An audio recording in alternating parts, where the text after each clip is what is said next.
Has anyone ever told you are losing your mind? Yes, no. Maybe they were right. You see, some time back, I started carrying out a research to find out if there's actually a connection between these little devices in our hands and the gray matter in our heads. And what I found was very, very interesting. I found both the good, I found the bad, and I found the ugly. But of all the things I found, what startled me the most is a research that was conducted by Microsoft that says the average attention span of humans has actually dropped from the year 2000, when we had the smartphone revolution, right, till the date when the research was being carried out. Microsoft said the average attention span of humans has dropped to 8 seconds.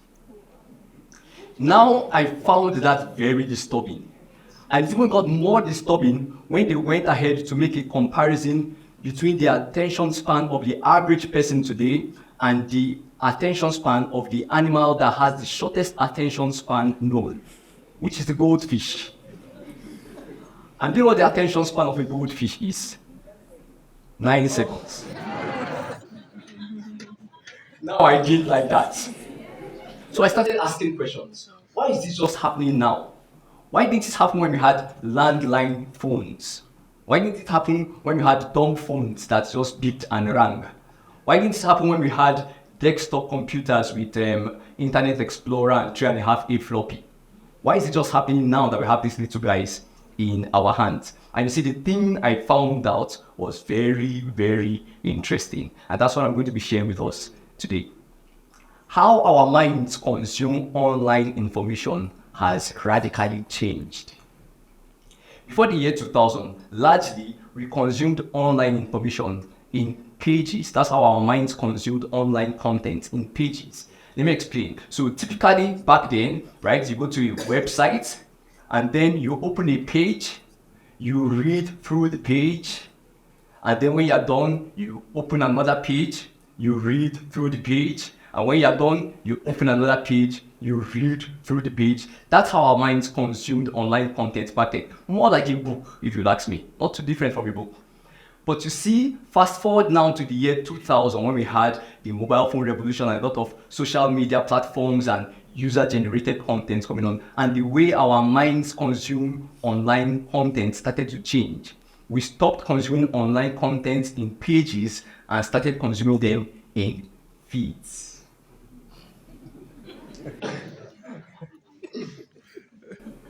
So while you open a page and you read through the page logically, we stopped doing that and started scrolling through endless feeds. And you see, the thing about reading through pages is that a page actually brings a logical line of thoughts that you can actually think through, read through, process with your mind, and agree with information, disagree with information. Is a logical line of thought that your mind actually follows. But with feeds, it's actually just bits of random, disjointed information with no relationship to each other, presented to the mind at the speed of swipe. So now let's assume this is you right now, consuming your feeds. So you pull out your smartphone and then you open, and the first thing you see on the feeds is a picture of friends on vacation in Hawaii. Then your mind picks that for a few seconds, processes it, then you swipe, and the next thing is a picture of someone playing with his dog. Your mind picks that again for a few seconds, processes it, then you swipe up again, and the next thing is a picture of people getting married. Again, your mind picks that for a few seconds, processes it, then you swipe up again, and next thing is a meme by a friend who just can't wait for the weekend. Your mind picks that up again, processes it for a few seconds, then you swipe, and the next post is something about a global economic crisis. Your mind picks that for a few seconds, processes it, then you swipe. Then the next thing is a picture of your ex with someone else. Your mind picks that, processes it, maybe a bit longer, and then you swipe. And the next thing is a picture of some people protesting against war. And then your mind picks that again for a few seconds, processes it, and then you swipe. The next thing is a picture of your friend's breakfast. Then when it picks that up again, processes it for a few seconds, and then you swipe. The next thing is a picture of your friend's grandmother's funeral. Then when it picks that up again, processes it for a few seconds, and then you swipe. And the next thing is the highlight from yesterday's game. Now, can you see what's happening here? In less than 60 seconds, your mind has zapped in multiple random disjointed directions, all at the speed of swipe. In less than 60 seconds. So prior to now, this was what happened to our mind when we read through these web pages and consumed online content in pages. This was what it looked like. But now when we consume feeds, this is what it looks like. I have a hypothesis for this. I call it randomized attention dispersal. And randomized attention dispersal is a state in which the attention is dispersed in multiple random directions within the shortest possible time. Just picture a long tennis game where your mind is the ball. So your mind goes here, Zappa, Hawaii, and pop, and then it's at breakfast and pop, and then it's at your ex and pop, and then it's at the wedding and pop, and then it's at the football game and pop. Just picture that happening to your mind. So after 60 seconds of consuming feeds, after 1 hour of consuming feeds, after days of consuming feeds, after months of consuming feeds, after years of consuming feeds, our mind, our cognitive state suddenly defaults to what I call bounce mode. And when the time now comes to actually track the attention and really focus, it becomes really, really difficult. But that's not all. Now, add to this state of default cognitive bounce mode caused by randomized attention dispersal, add to that something else that these little guys are doing to our mind, which I call cognitive obesity.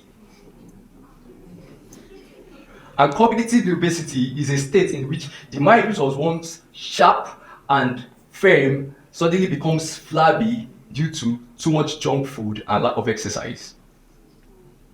Let's experiment together. Pull out your smartphones and go to your favorite destination where you consume your feeds.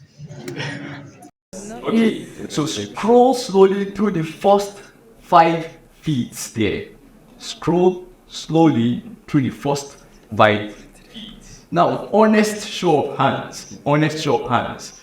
Did anybody find something that is deeply intellectually stimulating and engaging?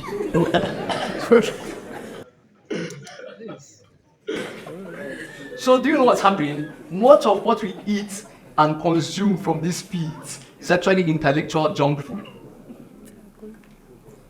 Face it, much of 70%, you will find 70% of the feeds, the content of the feeds, is actually intellectual junk food. But that's not just all. Now add that to the state where there is no longer as much cognitive exercises as we used to have. Prior to now, there are basic cognitive exercises that the mind does by just having everyday life, things like remembering phone numbers or remembering the names of people you meet or remembering the directions to a new destination or, just basic cognitive exercises that come by everyday living generally. You know what has happened here? These guys in our hands have relieved our minds of these basic cognitive exercises. How many people here in the past 3 months, how many of us have gone shopping with the shopping list? Use the shopping list to go shopping past 3 months. Good. How many of us had, say, less than 10 items on that shopping list? You had less than 10 items on your shopping list. Okay, good. How many of us used our smartphone to calculate the total cost of those items on the shopping list? Good. So now, you see, add randomized attention dispersal to cognitive obesity, and we have a crisis in our hearts. What if we're actually losing our minds to our devices? What if we're actually losing our minds as we constantly swipe through these things? What if the feeds our minds have grown to love so much are actually only preparing us for doomsday?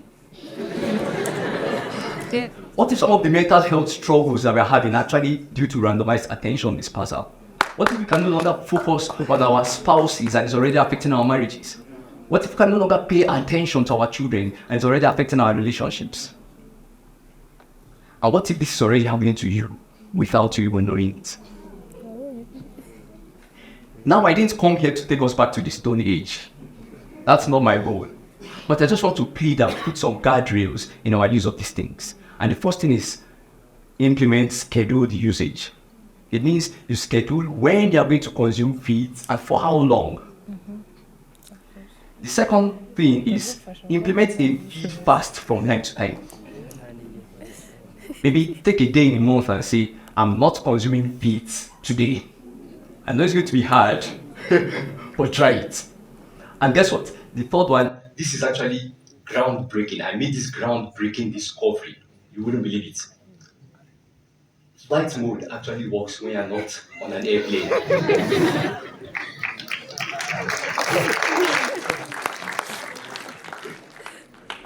So why don't we use it when we're on ground? Why do we only wait to get home on planes to use it? So please, from time to time, try out flight mode. It works when you're on ground too.